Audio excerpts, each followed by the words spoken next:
আসসালামু আলাইকুম। আজকে জামাই আদরের বরিশালের জ্যৈষ্ঠ মাস আপনাদের সাথে শেয়ার করব। এই আমের সিজনে মানে এখন তো সব রকমের ফল পাওয়া যায়, আম, কাঁঠাল, লিচু, কলা। আম দুধ ভাত মাখা এই আয়োজনটা আপনাদের সাথে একটু শেয়ার করি।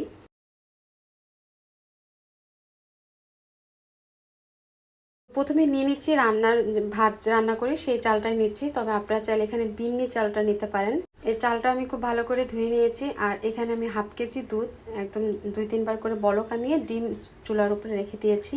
আর এখানে এখন ভাতটা বসিয়ে দিয়েছি। যখন সিলেটে ছিলাম তখন খুব বিন্নি চালটা পাওয়া যেত আর কি বটসরে, কিন্তু এখন খুব একটা বেশি পাওয়া যায় না। এই রেগুলার চালটা দিয়ে আর কি ভাতটা রান্না করলাম। আর নিয়ে নিচ্ছি নারিকেল। নারকেলটা ফাটিয়ে তারপরে নারকেলটা আমি কোড়াই নিব। যদি এই মজার ভাতের আয়োজনটা আপনাদের কাছে ভালো লাগে তাহলে রিকোয়েস্ট থাকলো আমার চ্যানেলটি সাবস্ক্রাইব করার। যারা এভাবে আম দুধ আর নারকেল দিয়ে ভাতটা খেয়েছেন, আমরা আশা করছি সবাই জানেন এটা কতটা মজা, কতটা টেস্টি একটা খাবার। যারা এখনও খাননি অবশ্যই এটা ট্রাই করে দেখবেন একবার হলেও।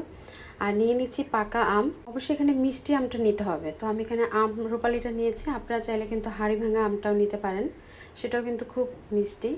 তো আমটা খুব ভালো করে ধুয়ে তারপরে আমি কেটে নিচ্ছি। আর রাইসটার একটা ডেকোরেশন করলাম, তবে গোল দিলেই মনে হয় বেশি ভালো হতো।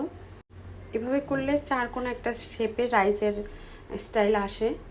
আর অবশ্যই গরম ভাতটা নিতে হবে। আর গরম ভাতটা নিয়ে একটু ভালো করে সাইড দিয়ে চাপ দিয়ে তারপর এটা ডেকোরেশন করতে হবে, নয়তো ফেটে যায় আর কি। আবার চাইলে হচ্ছে শুধু গোল বাটিটা দিয়েও এটা গোলও করা যায়। তো আমি একটা মাটির থালা নিয়েছি, তারপরে এটা আমি ডিমোল্ড করে নিলাম।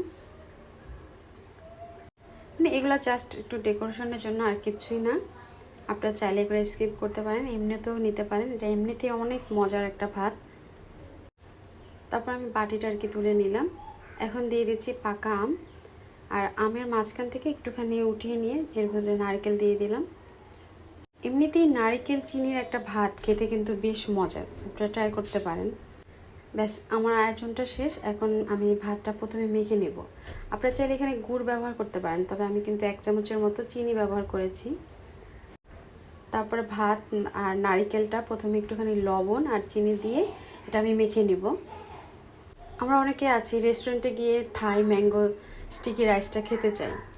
বিশেষ করে আমাদের দেশের এই খাবারটা, বরিশালের বিশেষ করে এই খাবারটা খাওয়ার পরে আপনারা রেস্টুরেন্টে গিয়ে ওই খাবারটা খেতে ইচ্ছাই করবে না। এটা হাতে মাখা এত মজার ভাত যেটা আসলে বলার মতো না। আর যদি বাসার সবাই খায় তাহলে একত্রে করে ভাতটা এভাবে মেখেও খেতে পারেন, বেশ ভালো লাগবে। তো আজ এ পর্যন্তই, আল্লাহ হাফেজ।